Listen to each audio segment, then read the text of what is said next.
This is Metroid Prime running on the Switch 2. I've noticed that games that haven't gotten a proper Switch 2 patch yet through backwards compatibility are looking and playing just amazingly on the Switch 2 by way of just brute forcing these games on the more powerful Switch hardware. This is a very unique game. It's unlike any other, really. It's an action game, it's an adventure game, it's a shooter, it's a light RPG game. There are elements of storytelling woven into the environment. There's a puzzle element to this game. So it's a multitude of different genres, which make it an extremely unique experience. So here we go, right into Samus's visor here for first-person play. And the first thing that I noticed right off the bat was just the image quality is incredible on the Switch 2. This hasn't gotten a patch yet, but by way of running on the Switch 2, it is just absolutely incredible. Let's go ahead and play around here. I'm used to the GameCube controller, so using the Pro controller here takes me a while to sort of get used to the controls. I have the older Pro controller, not the newer one yet for the Switch 2. It is compatible, but of course doesn't have the haptics and all the other bells and whistles. Just a beautiful, beautiful game. The art direction with this game, you know, thinking back to when this came out on the GameCube, it was already a great looking game back then, but it just holds up so well today. It really, really does. And I think it's a testament to just the design and the gameplay aesthetic. Again, me being unique, there isn't much like this game. So let's pop off these here. And like I said, it's been a while. I'm forgetting something here.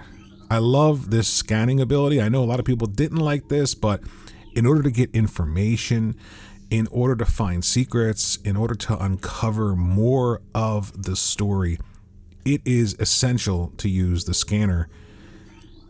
All right, force field. Oh, 2 more switches up there. There we go. Take that out. We'll get that one, and we are good to go. So, again, on the, I wonder if you shoot this. Yes, you can. There you go. I was wondering if I shot that rock, if it would break apart, and it did. Something I never did before, even back in the GameCube days. All right, so you'll notice the game just, again, looks amazing, and it plays incredibly, incredibly smooth here on the Switch 2. One shot door will open when you approach them. Let's head in there, and we'll see the little visor effect there, misting over. So I don't know if you can see it, but this game is just incredible looking. The lighting, the environment. Here we go. Let's scan everything we possibly can. I'm going to go crazy with this scanner. I just have to know everything about the environment that I'm in. And this is why the game is so unique, because there's so many different elements to the gameplay. And Samus with her suit, all of these abilities tie in to the gameplay. So the world is a character, and your suit and the way it interacts with things opens up different styles of gameplay in terms of the shooting, the adventure, the action, the role-playing, the puzzles. It's just such a unique game. Splattered that bug on my visor. Just look at the detail here. The little, like, just the walls and the little gate and stuff like that. All the stuff just meticulously popping out here on the Switch 2. It just looks so much better. And not even a proper Switch 2 port of this game yet. This is why I'm so excited for Metroid Prime 4 Beyond. Everything is just so much more clear here. Look at the, I don't know if you can see that, but when the visor misted over, you can see Samus's eyes there. Wow, I mean, just the fire effects, everything looks so good on the Switch 2 here. I'm gonna get used to the controls here. Like I said, it's been a while. I haven't played this without that GameCube controller, but since I've noticed games looking much better on the Switch 2, even games without Switch 2 versions, I decided let's go back and check out Metroid Prime, and I'm glad that I did. Just looks so good. Look at the text, how clear it is, and the pictures that pop up telling you what each thing is. Morphology unknown. Yeah, I'm going to like just scan everything here and take a look around. The fire effects, obviously.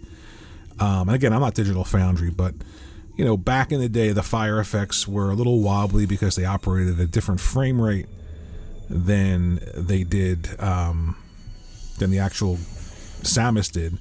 Now everything is just so much smoother. I'm stuck up against the wall there for a second. Sorry about that.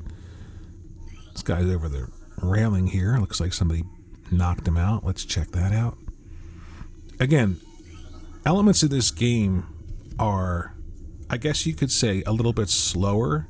Maybe if you go into this thinking it's a shooter, you're going to be disappointed. But if you go into it thinking that you are this bounty hunter and every single tool that you have is going to have to be utilized, gameplay is designed around that. That's why I think this is just one of the best games, the best series, the best characters. The Prime series in general, I think, is so unique. There's nothing like it. Man, everything looks so good here. What is that? Escape pods. All right. Yeah, so I'm going to go crazy scanning things. So if you're one of those people that just doesn't like it, you're going to have to deal with it here. Yeah, it just, everything feels so smooth. Look how beautiful everything looks. All right, charge beam to destroy this. You see Samus's eyes light up on the visor from the reflection. It's just so good. Let's get in here. It just looks great. I mean, I just can't get over how great it looks. This could release now, and it would probably be better than, you know, a lot of games that are releasing currently. Entrance here. This is going to come back here once we get the Morph Ball ability. Don't have it yet. I'm going to go crazy and just scan everything, of course. The lighting just looks so good. God, I want to get in there right now, but I can't. All right, let's head out. All right, here's our first elevator to a new area. Platform does not seem functional. Something nearby turns it on. And again, you know, you got to use the scanning ability to turn things on. So they give you a reason to do it, but I scan absolutely everything that I possibly can. Now, here we go. Need to put some WD-40 on that. Let's head on in. All right, Morph Ball time.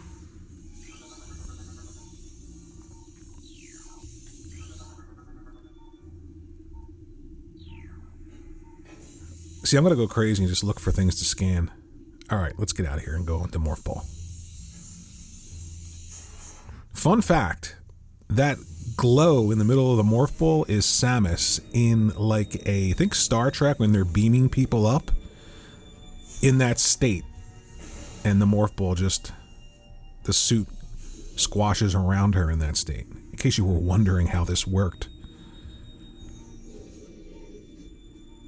I have to scan everything. There's an enemy. Space Pirate. It's got some damage to him, so it shouldn't take a couple hits to get him on the ground. Alright, let's lock on and take him out from here. Yeah, he's done. He's still alive, right? Yes, he is. Took him out there.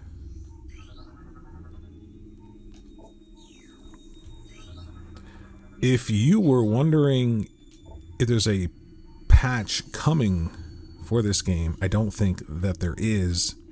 But I gotta be honest with you, the games that haven't gotten Switch 2 patches yet, they look absolutely incredible on the system. I'm playing Xenoblade Chronicles on the Switch 2, and it is a completely different experience from Switch 1 to Switch 2.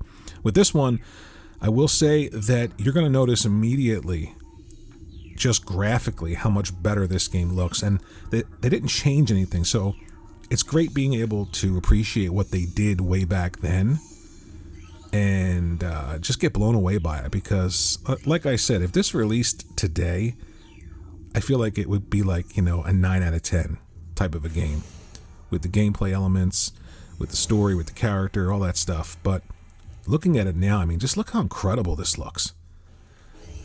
Let's take that out with a missile. There we go. Let's go back in. Got to jump to get it now because we don't have the charge beam. So, it looks incredible. Let me know what you think in the comment section below.